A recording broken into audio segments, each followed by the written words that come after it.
La noche de Adolfo Arjona. COPE. Estar informado.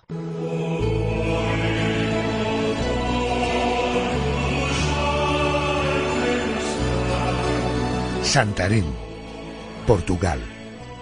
16 de febrero de 1247. Elvira Moniz entró en la iglesia de San Esteban, siguiendo el consejo de una hechicera, para solucionar sus problemas sentimentales. La bruja le pidió que se hiciera con una hostia consagrada. Tendría que usarla en un ritual.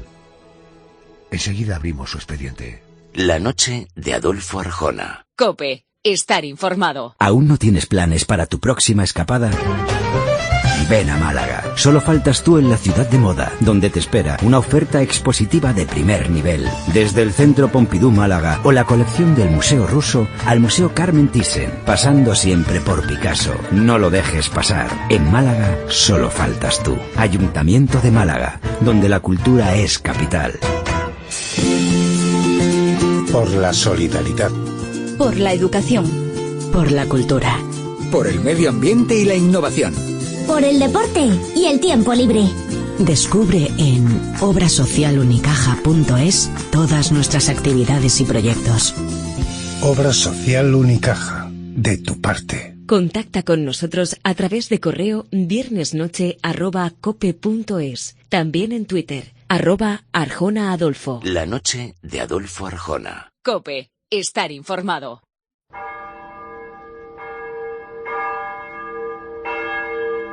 Santarém, Portugal. 16 de febrero de 1242. Elvira Moniz entró en la iglesia de San Esteban, siguiendo el consejo de una hechicera para solucionar sus problemas sentimentales. La bruja le pidió que se hiciera con una hostia consagrada. Tendría que usarla en un ritual. Una vez en el templo, la desconsolada mujer se confesó y pidió la comunión. Con la hostia escondida en la boca, salió de la iglesia. Fue entonces cuando la guardó entre sus ropajes.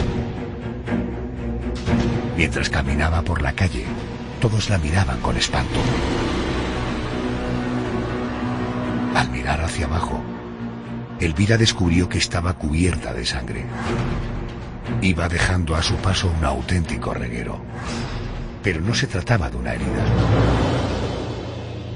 Aquella sangre manaba de la hostia profanada.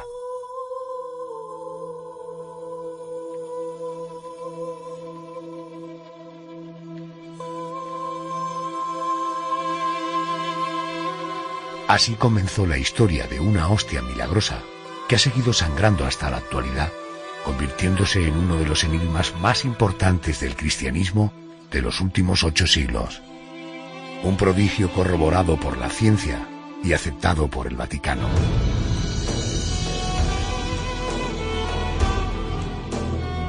Aún en nuestros días, la sagrada reliquia de Santarém, custodiada en la conocida como Iglesia del Milagro, recibe diariamente la visita de creyentes de todas las partes del mundo.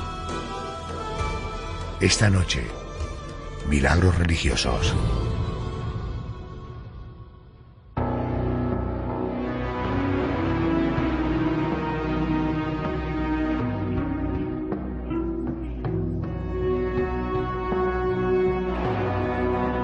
Hoy en nuestro expediente de misterio vamos a adentrarnos en un ámbito del que no habíamos hablado hasta ahora. Me refiero a los milagros religiosos. En todos los rincones del mundo y en todas las épocas, desde el pasado más remoto, se han producido hechos sobrenaturales que se han considerado divinos. Hoy vamos a conocer algunos de los más llamativos, de los que se han manifestado en la península ibérica y que han sido reconocidos por el Vaticano. José Manuel Frías, buenas noches. Buenas noches, Adolfo. Si te parece, vamos a iniciar el viaje en Portugal.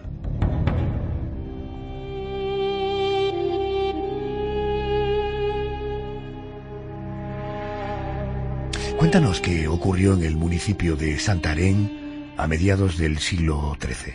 La protagonista de esta historia es Elvira Moniz, una mujer portuguesa, nacida en la entonces pequeña villa de Santarém, cuya vida parece que era una completa rutina. Ella estaba casada con un hombre que apenas le prestaba atención, que no le daba cariño, pero que sí que mantenía relaciones con otras mujeres del entorno. Y claro, aquello terminó sumiendo a Elvira en la desesperación, no solamente por las infidelidades de su esposo, sino también por sentirse un poco el centro de las burlas del vecindario, que sabía perfectamente lo que estaba ocurriendo.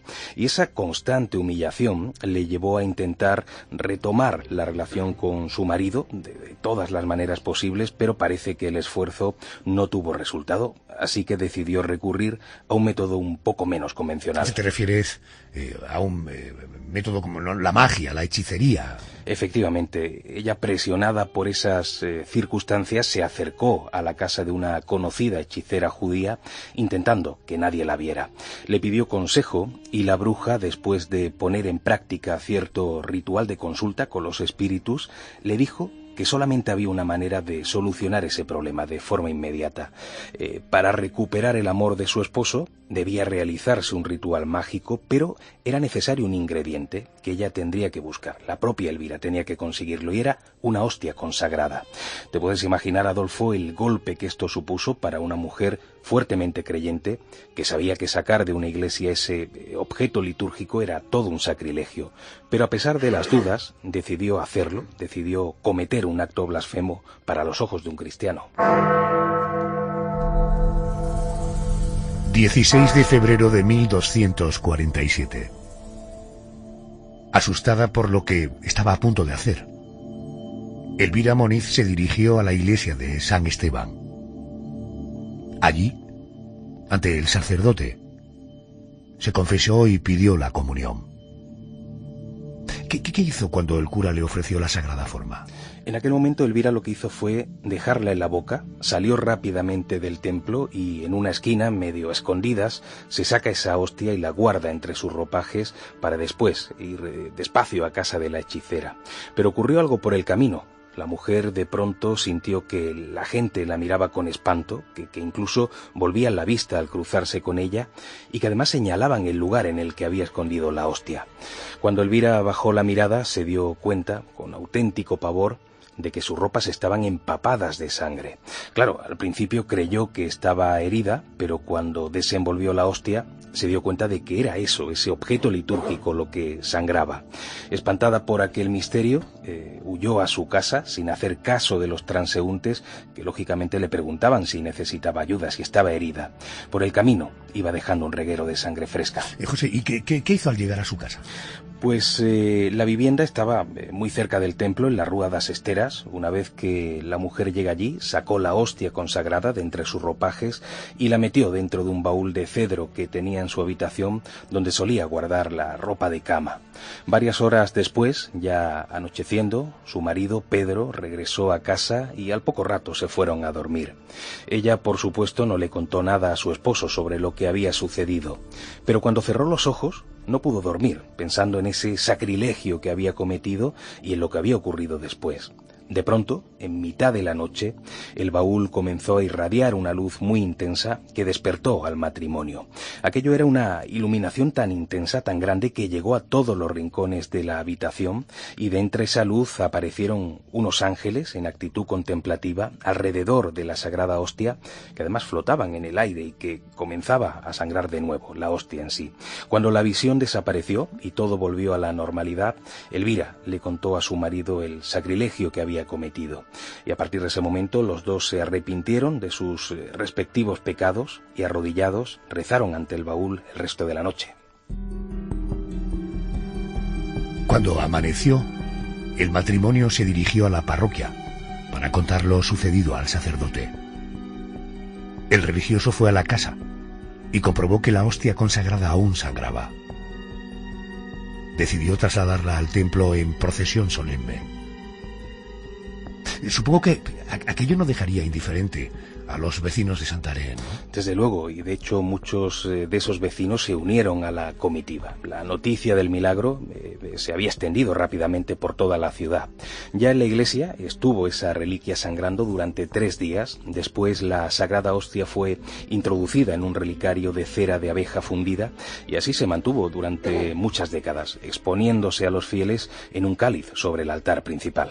Parece que más allá de este milagro, la hostia sangrante de Santarém protagonizó otro suceso como poco asombroso. Era ya el año 1340. ¿Qué ocurrió exactamente? Pues vamos a situarnos. Durante casi un siglo la gente estuvo visitando la reliquia en la que ahora era conocida como la Iglesia del Milagro. Ya no solamente visitaban el templo de San Esteban los vecinos, sino que también llegaban habitantes de otros municipios que se desplazaban exclusivamente para poder verla de cerca e incluso para rezar ante ella. Por ello, aquella mañana de aquel año que has mencionado, 1340, el sacerdote entró, como hacía siempre en la iglesia, y se dirigió al sagrario. Al ir a coger el relicario, se dio cuenta de que la cera se había hecho pedazos y había aparecido de la nada una cápsula de cristal muy fino en cuyo interior estaba guardada la hostia. Nadie había entrado en el templo por la noche, ya que solamente el sacerdote tenía la llave, así que aquello obviamente fue considerado un nuevo prodigio. Pero ahí no termina la cosa, Adolfo. Los fragmentos de cera partidos, a su vez, habían aparecido dentro de otro misterioso frasco de cristal que había surgido de la nada. La cápsula con la Sagrada Hostia fue colocada en el altar. Más adelante, en el siglo XVII, se introdujo en una custodia de plata dorada. Así sigue hoy día. A su lado se encuentra el frasco con los fragmentos de cera. José Manuel, ¿la hostia ha vuelto a sangrar en alguna otra ocasión? Pues sí, fíjate, han sido tantas las veces que se han producido prodigios en torno a esta hostia sangrante de Santarém que los historiadores no se atreven a poner fechas concretas. Ya en 1346, el propio rey Alfonso IV anotó en sus escritos las historias de la reliquia que iban llegando a sus oídos. Desde mediados del siglo XIII, esta reliquia ha sangrado en varias ocasiones, incluso a la vista de numerosos testigos, muchos de ellos pues peregrinos llegados desde lugares cada vez más lejanos. Incluso hoy día hay muchos momentos en que la sangre continúa en estado líquido. Pero sí hay una nota negativa. Hace un par de siglos, un arzobispo de Lisboa tomó la reliquia en sus manos, pero al querer ver la sangre tan de cerca, se le ocurrió la idea de romper la parte superior del frasco. Al momento, el arzobispo se desplomó, fulminado por un infarto, y murió en el acto. ¡Qué barbaridad! Empezábamos esta historia hablando de Elvira Moniz, que fue precisamente quien sacó la hostia consagrada de casa. ¿Qué fue de esa casa? Pues la vivienda todavía se conserva. Yo he estado en varias ocasiones allí. Se convirtió hace mucho en una capilla de adoración y una vez al año, concretamente el segundo domingo de abril, se realiza la misma procesión que en el siglo XIII llevó la reliquia desde allí hasta la iglesia, pasando por la vía del Estuoy. ¿Y conoces la casa? Es una casa normal, corriente, es decir, no... Sí, una casa muy pequeñita. En aquella época eran viviendas muy pequeñas y se ha convertido en una sola habitación donde, bueno, se conservan enseres que son muy antiguos, que son de la época de este prodigio y que es un lugar muy visitado por la gente. ¿Hay alguna lápida, algo que explique la casa donde Sí, estás? Efectivamente, hay un manuscrito que está allí enmarcado donde se cuenta toda la historia. O sea, una persona que llega allí, que no sepa nada de la historia de la reliquia, se puede enterar leyendo ese manuscrito. La Sagrada Reliquia de Santarém es probablemente uno de los milagros más impresionantes en la Iglesia Católica. En el altar donde se custodia la hostia consagrada de Santarém, San Francisco Javier, apóstol de las Indias, llegó a presenciar una aparición de Jesús levitando junto al relicario. Pero hay muchos más personajes populares de la historia que se han relacionado con esta reliquia y más de una indulgencia papal. Esto es así, ¿verdad? Sí, muchísimos personajes, sobre todo de la monarquía portuguesa, que siempre tuvieron un gran interés por todo lo relacionado con la Sagrada Hostia. De entre ellos, por ejemplo, la que más veces visitó el templo fue la reina Santa Isabel de Portugal, en 2 ocasiones concretamente, en 1295 y en 1322. Ella fue testigo de varios prodigios, aunque principalmente eran favores que se cumplieron tras solicitarlos a la reliquia. En cuanto a los pontífices que más proclamaron confirmaron la veracidad y el poder del milagro de Santarém se cuentan Pío IV, Pío V, Pío VI y Gregorio XIV. Ellos confirmaron los privilegios que ocasionaba en el peregrino la visita al templo del Santo Milagro. Todos estos papas concedieron indulgencias plenarias a los fieles que visitaban y oraban junto a la hostia sangrante de Santarém. José Manuel, si tuviéramos la oportunidad de sentar aquí a quienes oyen la radio a esta hora, a casi todos se les va a ocurrir hacerte la pregunta: ¿y qué dice la ciencia sobre este milagro de la sangre que emana de una hostia consagrada? Pues en este caso la propia Iglesia en ocasiones ha intentado verificar el milagro por medio de la ciencia. De hecho, existieron 2 comisiones de estudio y de investigación canónica, estudios un poco antiguos, en 1340 y en 1612, pero con los medios a su alcance en aquel momento, los científicos comprobaron que la sangre poseía la antigüedad que se le suponía y se demostró además, y esto es muy importante, que seguía fresca a pesar de los siglos. Pero como es lógico, los tiempos cambian y en la actualidad hay muchos más adelantos científicos. En octubre de 2003, un grupo de físicos y de químicos analizaron una pequeña cantidad de sangre que todavía estaba fresca.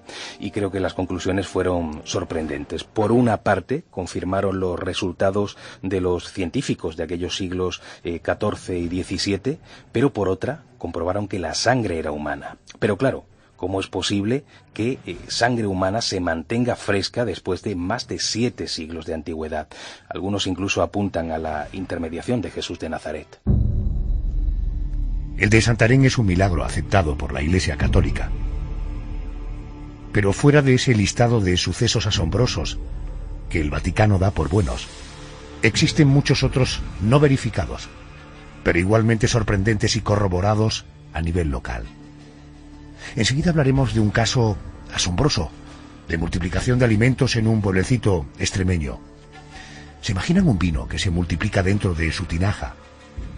Eso ocurrió en 1677, en el municipio madrileño de Alcobendas. Para conocer en profundidad esta historia, hemos contactado con el escritor y divulgador Jesús Callejo, autor de obras tan míticas como La España extraña, que recientemente ha sacado a la luz otra obra de enigmas españoles, La España fabulosa, leyendas que dejan huella, de la editorial Planeta.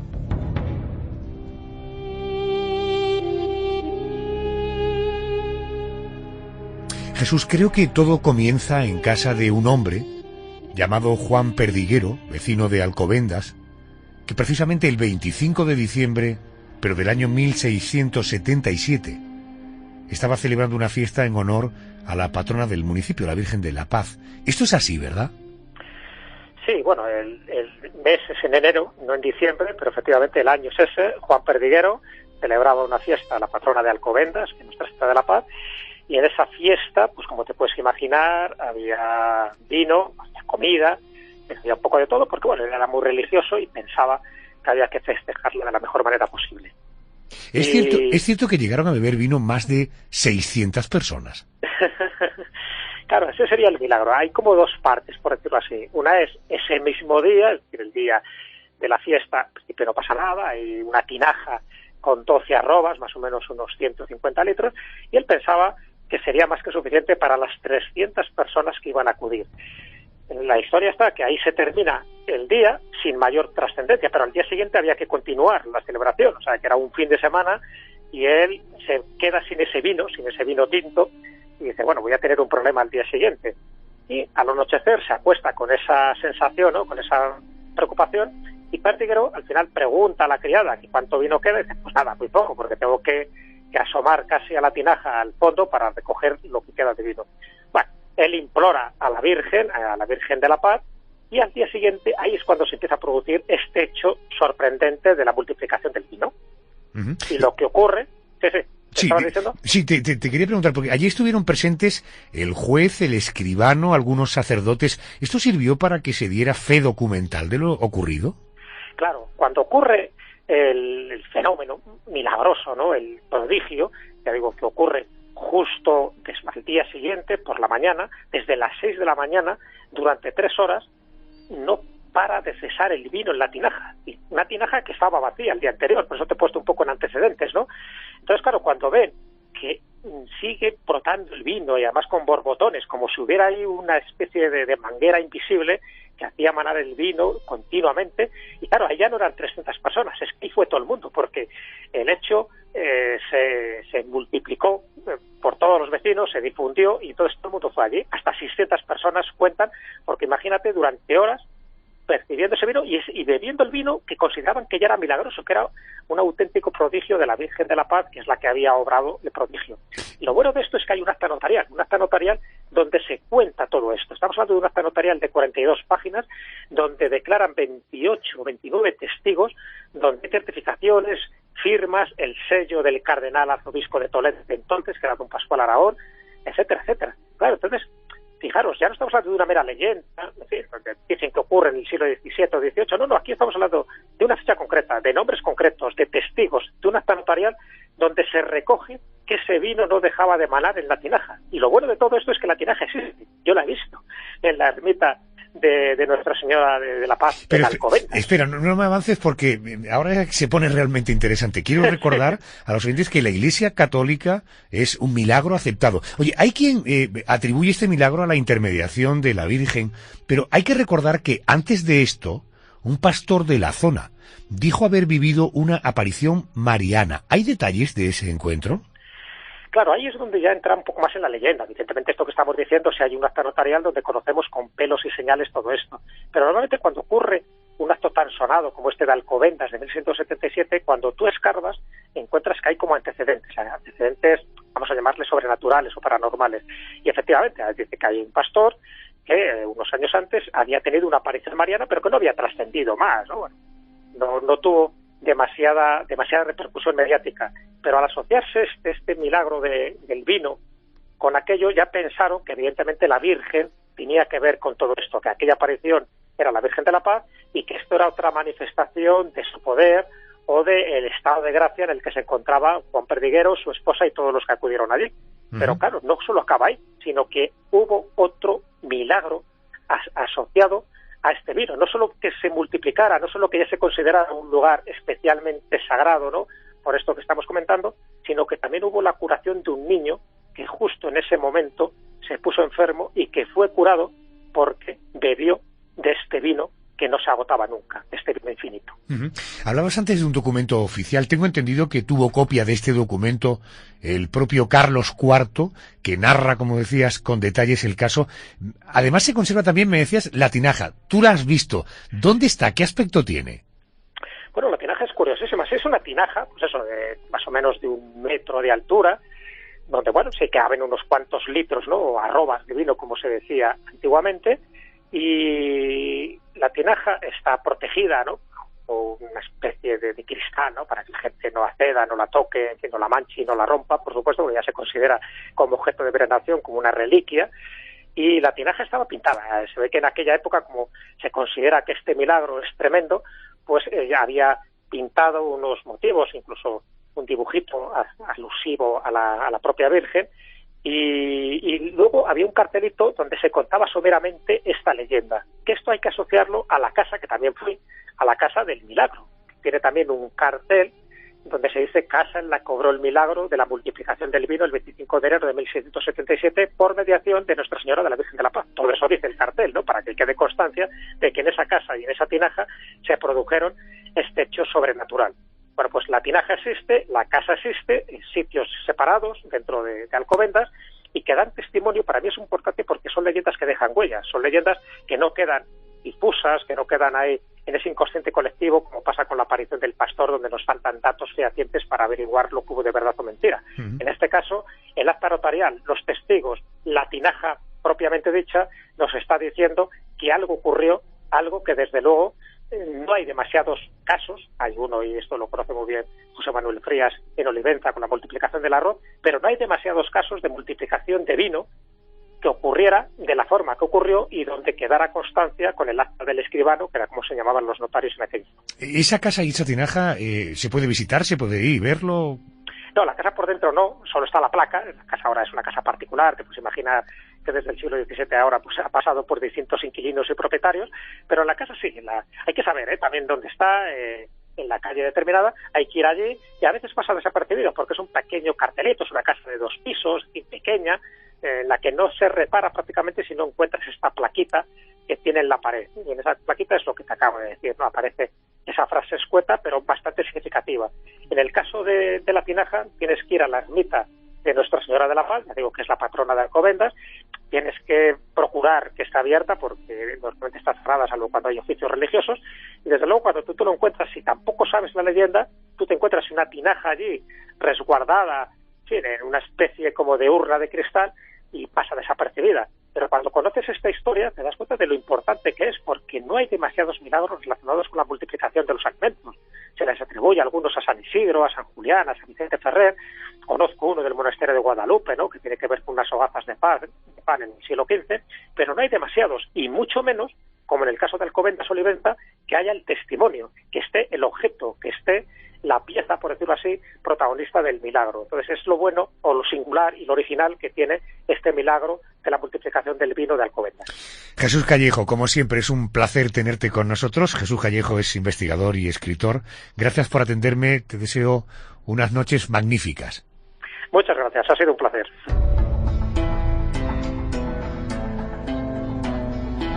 El caso que vamos a contar a continuación es también un milagro reconocido por el Vaticano, ocurrido en España, en el pueblo extremeño de Olivenza. Se trata de una multiplicación de alimentos. José Manuel, ¿cómo empezó esta historia?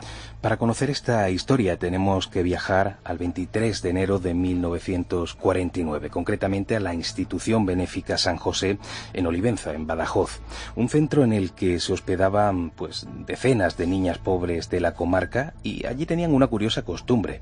Cuando los donativos habían sido buenos, ese día concreto se preparaba un poco de comida de sobra, de más comida, para invitar a otras personas con pocos recursos del entorno. Aquel mediodía, Leandra Rebollo, la cocinera, estaba preparando un guiso con arroz. Mientras lo empezaba a preparar, se dirigió enfadada a la figura del beato Fray Juan Macías y le dijo una frase ya mítica: «Hoy, beato, tus pobres sin comida». Y lo dijo porque ese día no habían recibido donativos y no podían invitar a nadie. Así que solamente pudo echar 3 tazas de arroz en la olla. Bueno, hasta aquí ningún misterio, ¿no? Hasta aquí no, el misterio vino minutos después. De pronto el arroz empezó a multiplicarse hasta llegar al borde de esa gran olla. Muy nerviosa, Leandra salió de la cocina gritando. Llegaron rápidamente algunas compañeras y lograron, con mucho esfuerzo, repartir ese arroz en 2 ollas, del mismo tamaño, 2 ollas grandes. Pero de nuevo el arroz se multiplica y los recipientes se llenan hasta el filo, aunque curiosamente sin que se saliera ni un solo grano de arroz. Aquello, como es lógico, provocó un enorme nerviosismo. Todas las mujeres salieron a la calle dando voces, asegurando que había ocurrido un milagro, y, como es lógico, Leandra olvidó echar más agua al guiso, más carbón al fuego, no echó ningún tipo de condimento al arroz, pero curiosamente el sabor, por lo que dicen, era delicioso, y fíjate, donde iban a comer unas 50 niñas, terminaron comiendo 300 personas, algunas de Olivenza y otras de pueblos cercanos, atraídas por el suceso. Aquel mismo día llegó la noticia a oídos del obispado. La noticia acabó en el Vaticano, que decidió poner en marcha 2 comisiones de investigación. ¿Cómo transcurren estas investigaciones? Pues el primer paso fue requisar las ollas y recoger muestras del arroz que se analizaron en 2 laboratorios de Valencia. Por otra parte, el tribunal eclesiástico llamó a declarar a 26 testigos directos del milagro y se llegó a la conclusión de que era un auténtico prodigio, comparable al de la multiplicación de los panes y los peces de la Biblia, y del cual no se había producido otro, al menos reconocido por la Iglesia, en 2000 años de historia. O sea, desde la multiplicación de esos panes y de esos peces, la Iglesia no había dado por bueno ningún milagro de multiplicación de alimentos hasta que sucedió este caso de Olivenza. ¿Sigue existiendo el lugar en el que se produjo el milagro? Sí, también he estado allí. Las autoridades decidieron con buen criterio conservar ese entorno. La institución como tal no existe, ahora es una casa parroquial, pero aquella vieja cocina se reformó, se sacralizó además como capilla, y en ella se custodia el antiguo fogón y una de las ollas, y por supuesto una imagen de Fray Juan Macías en un pequeño altar junto con aquellas letras que recuerdan esa mítica frase de «Hoy, beato, tus pobres sin comida».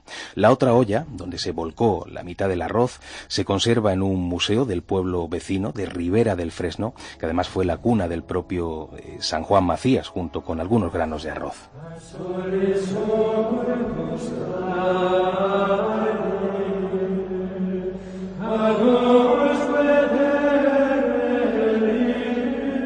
Este milagro sirvió para elevar a Fray Juan Macías a los altares.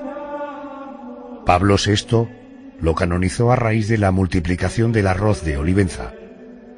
Hoy, los restos de San Juan Macías se conservan en una urna en el convento de Santo Domingo, en la capital peruana. Allí preside el altar presidencial y recibe miles de visitas cada año. A pesar de los siglos transcurridos desde su muerte, el fraile extremeño sigue siendo uno de los místicos más singulares y más queridos del santoral católico. José Manuel, feliz Nochebuena, feliz Navidad. Feliz Navidad a todos. Hasta la semana que viene. Adiós.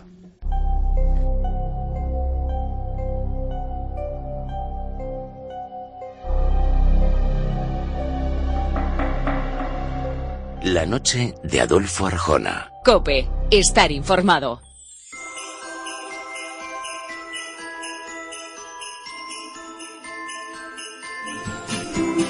Nieve, naturaleza, gastronomía, playa, cultura, deporte. Esta Navidad tu regalo es Andalucía. En Andalucía eres tu mejor tú. Consejería de Turismo y Deporte, Junta de Andalucía, campaña financiada con fondos FEDER. Contacta con nosotros a través de correo viernesnoche@cope.es. También en Twitter, @ArjonaAdolfo. La noche de Adolfo Arjona. COPE. Estar informado. Jerónimo José Martín, muy buenas noches y bienvenido. Buenas noches. Lo que me gusta este villancico que has puesto de entrada. Qué bueno, ¿verdad? Tener una canción con el nombre de uno es una cosa muy motivadora. Sí, yo no sé si me hace bien o no porque mi ego se viene arriba y entonces no sé yo si es muy navideño. Eres ese un hombre sentimiento, humilde, no hay problema, contigo claro, no hay problema. Es un hombre maduro y equilibrado y sé que estas cosas no te afectan. Ojalá. Oye, Jerónimo, una pregunta.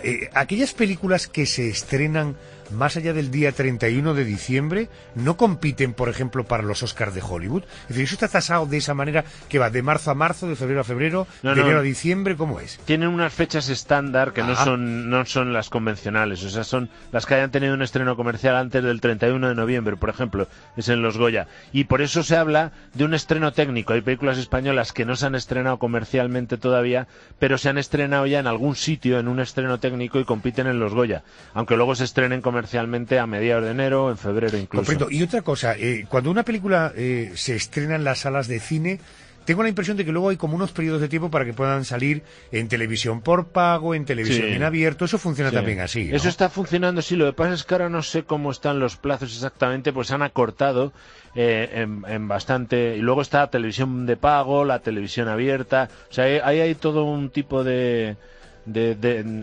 limitación que es bastante técnica, o sea, eso hay que conocer bien la ley para saberlo, ¿no? Muy bien. Bueno, vamos a pegarle un repaso a la cartelera de cines, a ver qué vamos a poder ver este fin de semana, un fin de semana tan especial. Hoy ya estamos en sábado, esta noche será Nochebuena, por tanto el día 25. ¿Los cines abren el día 25? Pues mira, no lo sé. Habrá de todo, en todo caso, ¿no? Yo creo que sí, que casi todos los cines van a abrir ese día, sobre todo por la tarde. Vamos, sí, pues yo creo que sí, porque es el típico día para que vayan muchas familias a ver a películas de familiares como la primera que vamos a hablar, que es totalmente adecuada para estas fechas. Vamos, bueno, siento haber arrancado esta noche siendo tan curioso y con tanta cosa, ¿no? Vamos, si te parece, con la cartelera, efectivamente. Podemos meterlo en el buzón de película fantasía, podría ser, ¿no? ¿Cómo podríamos definirla? Es de animación, es una fantasía de animación. Correcto, su título es... Canta. Todo el mundo en esta ciudad podrá convertirse en una estrella en un concurso musical. ¡Este escenario va a explotar con mi superpoder, cochín! Si queréis ser estrellas y ganar 100.000 pavos, ya podéis trabajar más duro de lo que jamás hayáis trabajado en vuestra vida. Papá, yo no quiero estar en tu banda. Quiero ser cantante. ¿Cómo he podido tener un hijo como tú? Suena bien. ¿De qué va la película? Cuéntame. Bueno, ya has visto, es un tipo que lo está pasando mal, es un koala, que en la versión original lo dobla Matthew McConaughey. Y entonces, bueno, tiene un teatro ahí que no sabe qué hacer con él, entonces hasta que dice, bueno, tienen éxito los concursos televisivos, y entonces organiza uno, y la lagarta que es porque es una lagarta, que es su secretaria, que es un personaje sensacional, mayor ya, ¿sabes? ¿No? Pues se confunde, en vez de poner $1.000 de premio, pone 100.000, entonces claro, le va ahí todo el mundo, ¿no? Entonces él sigue con la ficción, y va gente muy valiosa, muy distinta, como ves, cada uno con su drama, que es el principal aliciente de la película. Pero son todos animales, Son todos animales, es todo animalizado. O sea, en este sentido, esta productora que se llama Illumination Entertainment, que son los que han creado Gru, los que han creado los Minions, que han tenido un éxito muy grande en todo el mundo, están como en un segundo nivel respecto a DreamWorks, a Pixar, Disney y tal, pero están haciendo muchísima taquilla, todas sus películas, con una fórmula que va muy a la carcajada. O sea, son películas muy de comedia disparatada. Y aquí igual con sus elementos dramáticos, ya has visto que hay conflictos paternofiliales, la típica elefanta tiene problemas de autoestima y canta fenomenal, y no, en fin, hay de todo. Es muy divertido. Un ratón que es impresentable, pero canta sensacionalmente. Ajá. Siendo una película de animación, como siempre tengo que preguntarte, las voces en España, ¿alguna que destacar? Pues mira, he estado con ellas, hay unos cuantos cómicos, Santi Millán y algún otro, pero la más destacada, aunque tiene un papel muy pequeñito, es Concha Velasco, nada menos. Estuve con ella, si te parece, la podemos escuchar cómo ha sido para ella un reto gozoso. Por cierto, sabe mucho de animación, Concha Velasco. Y un desafío como el de Canta, yo creo que ha sido lo mejor que me ha pasado. Fíjate que me han dado el Premio Nacional de Teatro por Reina Juana. Este ha sido tan fácil, porque era lo que yo quería hacer. Tú sabes lo que significa para mí que mi nieto vaya a ver una película, porque claro, las que yo hago pues no las puede ver todavía el niño, ¿no? Pues eso, sí, ha sido como tú bien has dicho, ha sido un reto. Una abuelaza total. Sí, claro, dice, estoy deseando que mi nieto pueda ver una película mía y por fin lo he conseguido. Además es muy divertida, para todos los chavales. Claro, le dije, es una lástima porque claro, aquí hay un montón de canciones muy buenas de todos los estilos, pero claro, las canta gente tan potente que no han traducido las canciones. Son tantas que las dejan en la versión original. Y entonces, claro, le he dicho, qué lástima, Concha, ¿verdad? Porque a ti lo que te gusta es cantar y bailar. Y esto es lo que me contesta ella. Es que es lo que más me gusta en la vida, sí. Pero bueno, tengo 77 años y ya he hecho yo grandes musicales, ¿eh? Es que si vamos a contar... La pena es que en Canta no esté la chica Yeye, porque no es conocida en Estados Unidos. Eso es lo que he hecho yo de menos. ¿Qué te parece, no? Qué bueno. De hecho, le dije, porque somos muy amigos los dos, de Cruz Delgado, el que hizo la serie Don Quijote de la Mancha, ella la conoce también, digo, díselo a Cruz Delgado para que haga un musical a este estilo, pero con cosas españolas. Dice, sí, se lo voy a decir. Estuvo encantadora y guapísima, por cierto, ¿eh? Le dije, está guapísima, Concha, y me dice, mira, ahí está mi maquilladora, felicítala a ella. es genial. Tuve la suerte de darle un premio hace 2 años y estuvo espléndida. Ahí tienes una propuesta ideal para estas fechas. Sí. Canta, una comedia de animación súper divertida. Vamos con la siguiente. Pixie Posh y los genios de la Navidad. Falta un genio. ¿Qué? Pero yo lo vi. Todos los niños que antes le pedían sus regalos a Otoyosho, ahora te lo piden a ti. Tiene que haber sido Monopolis. ¿Monopolis? ¿Por qué no enviamos a uno de nuestros fieles elfos?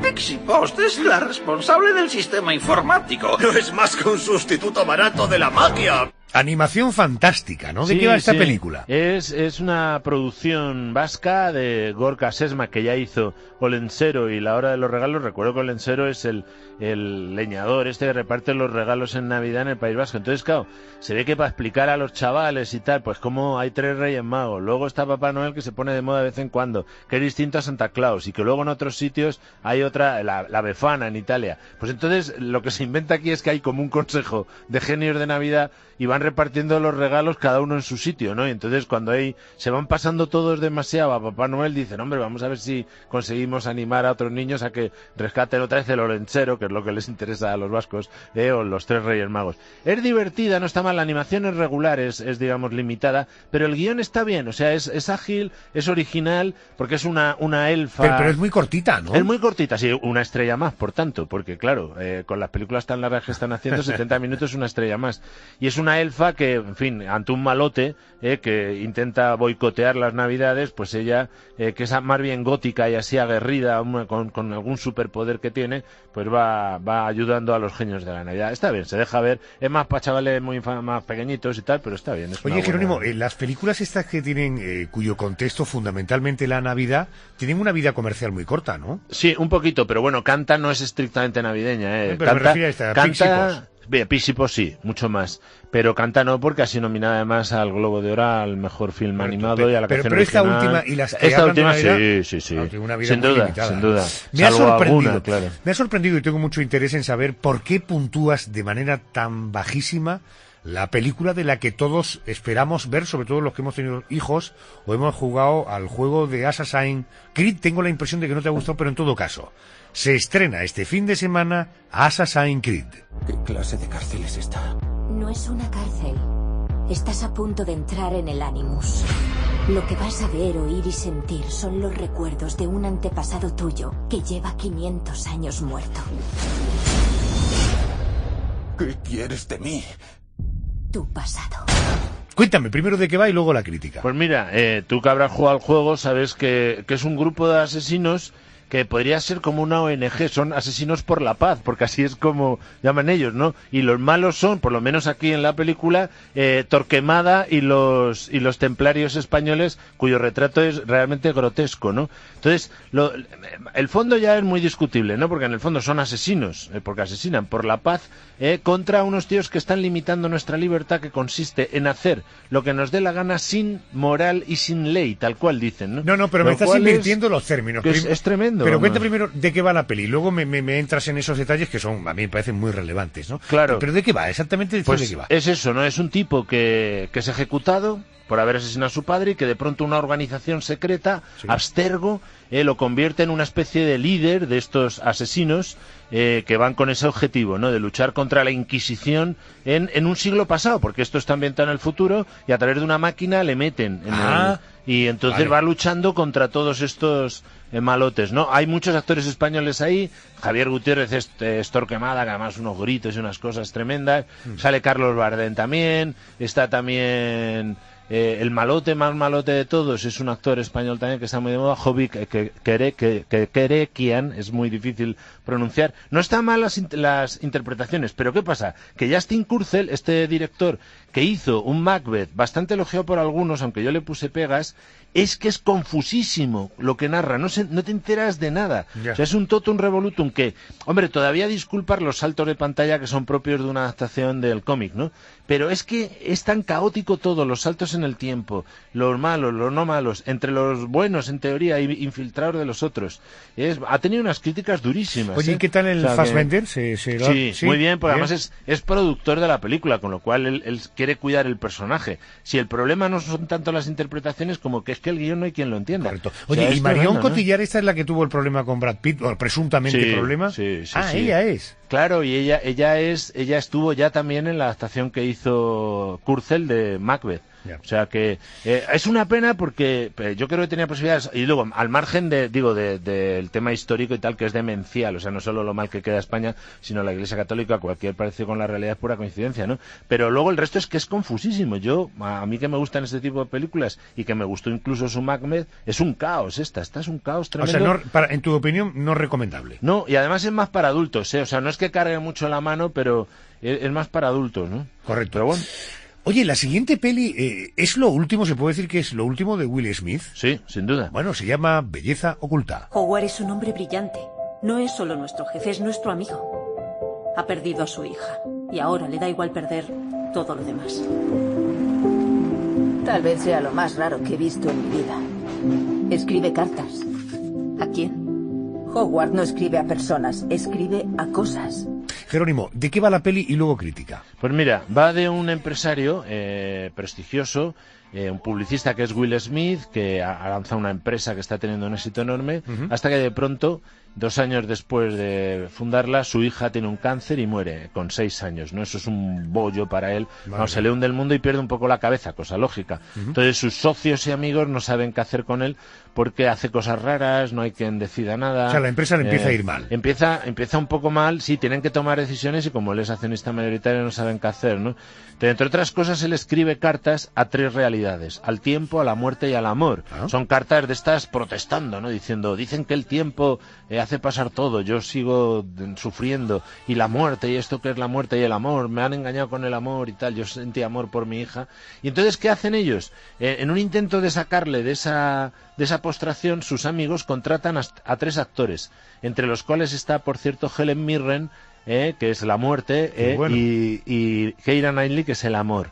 Y Jacob Latimore, que es el tiempo, que es un chaval afroamericano, ¿no? Y entonces se le van presentando como si fuesen los fantasmas del cuento de Navidad de Dickens, ¿no? O sea, tiene un toque dickensiano y un toque a lo Frank Capra, un poco bueno. Que bello es vivir. O sea, el planteamiento es estupendo. ¿Qué problema tiene? Que le ha quedado muy blanda a David Frankel la película. Pero muy glucosa, muy glucosa, sí. Va. Entonces yo creo que a mucha gente le va a echar para atrás, ya verás que las críticas van a ser demoledoras en muchos medios. A mí me ha gustado el esfuerzo, ¿no? Will Smith está haciendo un esfuerzo por rescatar ese tipo de películas animantes bien planteadas y que le permitan a él optar al Oscar, ¿no? Porque es un buen personaje el suyo. Y además tiene al lado, fíjate, a Edward Norton, a Helen Mirren, a Kate Winslet está también, que está espléndida, pero no acaba de funcionar el guión de Alan Loeb, es como muy blandito, quizá también porque le falta decir, bueno, estás hablando de algo trascendente, es pura magia. O sea, hay momentos bastante buenos, porque además está en Nueva York ambientada y tienes pasajes muy bonitos, pero no acaba de funcionar del todo y desde luego le van a dar pal pelo. O sea, en el original se llamó... ¿Le van a dar pal pelo por qué? Porque es demasiado sensiblera, ¿sabes? Ya. Entonces el título original es Belleza Colateral, pero aquí han acertado porque lo de colateral suena a daño colateral, y aquí lo han llamado Belleza Oculta porque en el fondo es el que no te puedes quedar postrado ante el sufrimiento y tienes que descubrir toda la belleza que tienes a tu alrededor. No solo en la creación, sino en todos los hombres y mujeres, amigos, amigas, compañeros y todo el mundo en general que tienes al lado, donde hay una belleza oculta que hay que descubrir. Tiene una duración adecuada, 94 minutos, por tanto, en este sentido bien. Pero no es redonda, es una pena, pero hay gente que le puede gustar, porque es muy animante para las Navidades. El planteamiento me parece muy original. Es muy majo, sí, está muy bien. Bueno, vamos con la siguiente. Película dirigida precisamente por una mujer, su título es Las Inocentes. Necesito ayuda. Ahora no puedo atenderla. Una mujer va a morir. ¿Y cuántas están en ese estado? Cuando irrumpieron en nuestro convento fue un horror. Película polaca. Sí, bueno, es polaco-francesa, de hecho la directora Anne Fontaine es francesa, es su mejor película con diferencia. Es la recreación de unos hechos reales acaecidos en Polonia en 1945, cuando una doctora francesa de la Cruz Roja, una vez que ha acabado la guerra y claro, Polonia está dominada por el ejército soviético, descubre un convento de monjas donde han sido repetidamente violadas por los soviéticos durante la supuesta liberación de Polonia de las tropas nazis. Digo reiteradamente porque algunas fueron violadas hasta 50 veces. Qué barbaridad. Lógicamente, son monjas de clausura, varias se han quedado 7, 8, 10 embarazadas y no saben muy bien qué hacer, están intentando arreglarla ellas sin violar la clausura. Pero bueno, llega ya la doctora, que en la película es comunista. Yo creo que en la vida real no era comunista estrictamente. Y está bien planteada. Es una película dura, como ves, para estas fechas. Muy bien hecha, con un toque a lo Dreyer en la puesta en escena. Quizá el retrato de la priora es un poquito oscuro. Y también, hombre, es otra época, ¿no? Pero algunas de las monjas es como si no hubiesen vivido nada antes de ese hecho, que desde luego es un hecho traumático que cualquier mujer la podría dejar ya de por vida. Hay que tener ganas en Navidad de ir a ver esto, ¿eh? Sí. Es una decisión un poco extraña de Caramel Film que la hayan dejado para Navidad. A veces porque las distribuidoras tienen un concepto de que lo religioso, cualquier cosa religiosa entra, y esta es una película realmente dura y con un conflicto moral difícil de encarar. Jerónimo, vamos con el tiempo justito, así que vamos rapidito allá. Con los siguientes. Por ejemplo, Michelle Obama. Creía que no era una puta. Ni lo era, ni lo era. Te tomas muchas molestias para un típico hermano charlatán. Es el chico que está haciendo prácticas de... Cuando hablamos de Michelle y Obama, estamos hablando y pensando en Michelle y Obama. Matrimonio, claro. Ah, sí. Claro. Es la recreación de la primera cita, que ella no quería llamarlo cita, Michelle Robinson, que así se llamaba, porque ella era la jefe de Barack Obama, que estaba haciendo las prácticas en su despacho de abogados. Y entonces son unas horas que se pasan juntos, ven una exposición afroamericana y van enamorándose poco a poco, pues sintonizan muchísimo. Es el primer trabajo de Richard Tanner, lo hace muy bien, y los dos actores, Parker Sawyer y Tika Sumpter, lo hacen muy bien. Es una sorpresa, me ha gustado, porque además no se mete en líos ideológicos, y es geográfica, lógicamente, pero es una buena película romántica, está muy bien. Oye, pero ¿salen ellos dos de verdad? No, salen los actores recreados, claro. Coño, es de ficción. Vale. Se parecen bastante. La siguiente película es una especie de biopic sobre el joven Paulo Coelho. Sí, efectivamente. Es un escritor discutido, uno de los que más vende en todo el mundo, y es muy caótico, yo creo que un poco como está en su literatura, porque claro, él tiene una infancia tremenda, se intentó suicidar, tuvo atención psiquiátrica, luego tenía una obsesión religiosa un poco caótica también, o sea, cristiana, pero luego muy ecléctica con otras cosas, fue rockero, fue de todo, y en fin, lo cuenta un poco esta película de Daniel Augusto, es muy caótica, a mí me ha dejado un poco frío, la verdad. No tengo tiempo para la taquilla, pero sí para proponerte una canción, a ver si adivinas de qué película es. ¡Hey! ¡Wow! Este es Dean Martin, seguro. Es Dean Martin, efectivamente. Lo de baje puede ser en 1000 películas esta, claro. Fíjate, es una canción, es una canción que hemos adoptado como navideña, que no tiene nada que ver con la Navidad, que no menciona la Navidad, que se creó en uno de los días más calurosos de Hollywood, por encima de 40 grados, o sea, nada de ambiente navideño. Aparece, por ejemplo, en la película Solo en Casa 3. Que esa sí que es apropiada para estas fechas. Querido Jerónimo, que tengas una feliz Nochebuena. Igualmente. Un abrazo, hasta la semana que viene. Chao, chao. Oh, the weather outside is frightful, but the fire is so delightful. And since we've no place to go, let it snow, let it snow, let it snow. Man, it doesn't show signs of stopping, and I brought me some corn for popping. The lights are turned way down low. Let it snow, let it snow. When we finally kiss goodnight, how I'll hate going out in the storm. But if you really hold me tight, all the way home I'll be warm, and the fire is slowly dying, and my dear, we're still goodbying. But as long as you love me so, let it snow and snow.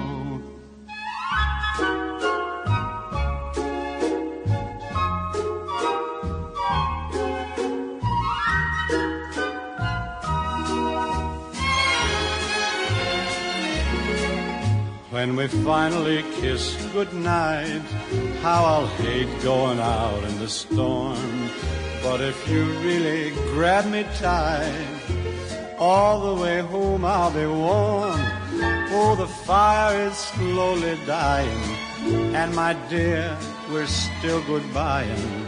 But as long as you love me so, let it snow, let it snow, let it snow.